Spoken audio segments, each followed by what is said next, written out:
Okay guys, welcome back inside the Vintage Geek's toy room. I'm John, and here we are with Sauron. This is a Build-A-Figure, and he's been sitting on my desk for over a month, I don't know, a long time, because other things have pushed him out of the way. But now he's in the way, so he's got to get his video done. He's basically getting a video done. I know it's late because everybody out there probably already has Sauron built. I was probably the last person on the planet to finally build him. But I wanted to wait for some of the pieces to go down a little bit in price, which they did. And it let me get the last wing, and I don't know, I think it was a wing and a leg I needed for something to go down in price on. But yeah. So they finally did, and I finally built him, and he's staying in my collection because he is freaking awesome. I just can't believe they made a figure like this. I mean, he's massive. And the wings, the detail, look at the little holes, and I mean, it's actually translucent. You can see my finger behind it. I mean, it's like they really did a brilliant job. His claws, the face, the head, and this moves. I mean, you can open and close his jaw. Look at that. Look at the detail work in that head. The ribbing on the top here. It's dinosaur ribbing, you know, that they always do. The beak looks cool, matches the wing color, this musculature. The cord is a separate color from the cloth, which is cool. The belt, you know, the leather, gray leather little pouches and things. Cool feet, really nice tail, which was also a separate piece. So it was 1, 2, 3, the body and head were 4, 5, 6. 6 parts to build the figure. And for me, like I said, it took a while to do it because I was waiting for him to get a couple figures to get cheaper, because you can always tell whenever there's a Build-A-Figure line, well, most of the time. I mean, that Fantastic Four one, we kind of wanted every figure of the Fantastic Four in that Build-A-Figure line, didn't we? But some of the other lines, like this one, there was 1 or 2 figures that pretty much nobody wanted. So those were the ones I waited till they went down in price. But like, what was it? It was Bishop and Omega Red. Like, you had to buy those right away because people were gonna, you know, those are the ones that are gonna go way. I think they're already $50, $60, $70 or more. But Laura in that blue and yellow Wolverine costume, and wasn't there a Deadpool in that series? There might have been a Deadpool. Those versions, that it wasn't a good version of Deadpool. So those went down in price, like to $10, $12. So, you know, that's what I was waiting for, because you always knew those were going to go down in price. I'm the only fan of X-23 apparently on the planet. So, you know, I like my X-23. I like Lara, but apparently no one buys her. So the action figure just sits on the shelf and eventually goes down to nothing. But this figure is awesome. Let's get him on the turnabout here. Let's see. We'll move the turnabout a little bit more in the middle because he's so big. He's gonna hit stuff. All right.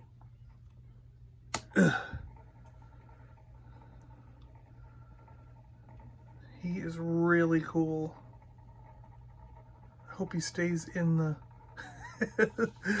This is this is more than a deluxe figure. You know what I mean? This is not something you would normally see in a 6-inch action figure line for $20.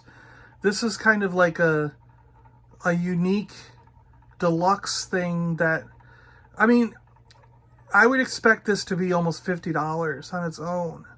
It's kind of crazy that they just sort of gave this figure away.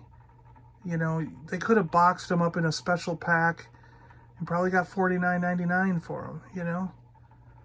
Because he's massive. He's just so huge. There's so much plastic here So much to work with, so much detailing.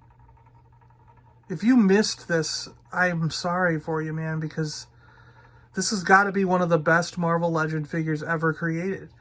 You know, it's just incredible, the detail. He's just unbelievable. All right, we'll go into the articulation. I got to show you something. This is really one of those figures that in the future, people are going to be talking about, saying, I can't believe they actually did it in this detail, you know? So yeah, the jaw moves. I mean, the jaw can open pretty wide, you know? Head is on a up and down and a left and right there. Go all the way around.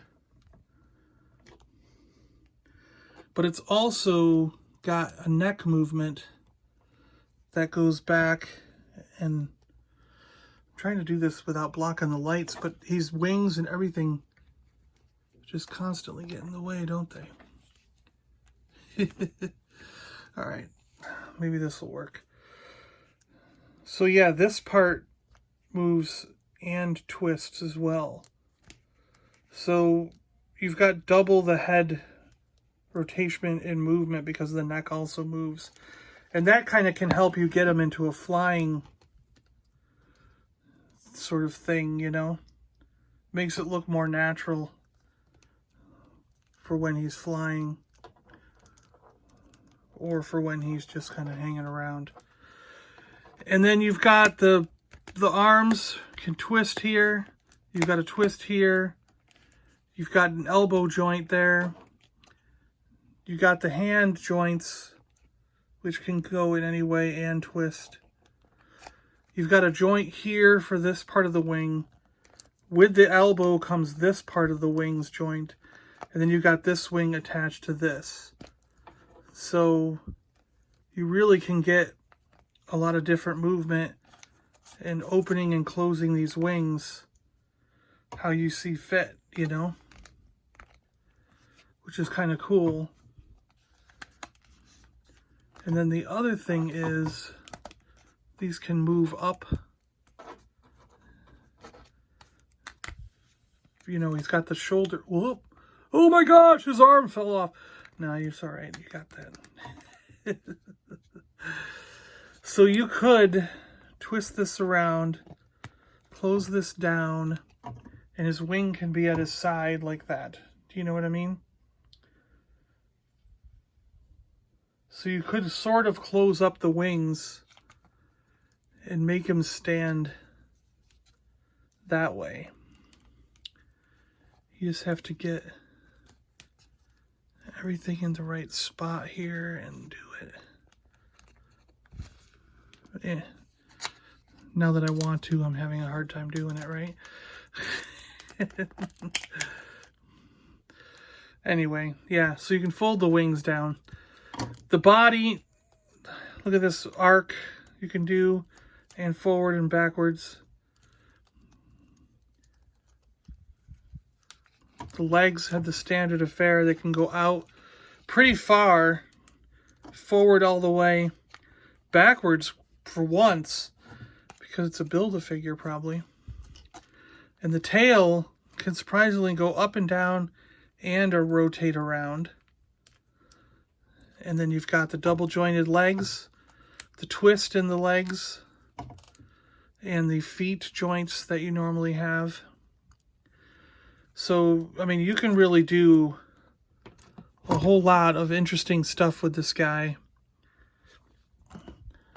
But even closed down, with his wings closed down, he looks cool, right? I mean, look at that. Like, he just looks really awesome. I mean, he's incredible. He's really impressive with his wings out, but you can also have him collapse down, and you're not sacrificing awesomeness. You're not sacrificing cool. You know, he still looks good with his wings folded down like that, you know.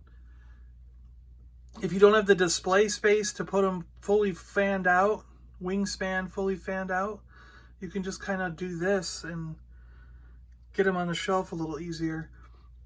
I mean, you got to have a shelf that's deep because that's pretty... Well, his tail's pretty deep to begin with, so you got to at least fit that tail in there. But, yeah, he's pretty cool. I mean, he looks like a pterodactyl that's coming for a landing. You know, he really does. Really nice figure. But once I think the first piece I got was this body and head. And it came with these. And once I had that, I was like, oh, I got to get the rest of this guy. Because I really do think he's going to be one of those characters that, you know, in the future, give it 5 or 10 years and everyone's going to be like, I can't believe they made that figure. And half the people out there are going to be like, and I can't believe I missed it. Because he is amazing. This is like really impressive. Alright guys, that's about it. Thanks a lot for watching. I really appreciate it. It's been Marvel Day today. Getting these Marvel guys out of the way. We've got putties to look at. Rita Repulsa. Yes, the 2-pack came in. Boy, what else do we got? We got the G.I. Joe Roadblock from Cobra Island. We still got to go through the Twins. We still got to go through the Jets. And we got Pirate Deadpool to look at, which is cool. So we still got a bunch to look at. All right, thanks a lot, guys. We'll talk to you later. I'm John. I'm out of here. Thanks for hitting that subscribe button. And we'll see you on the next one. Bye-bye.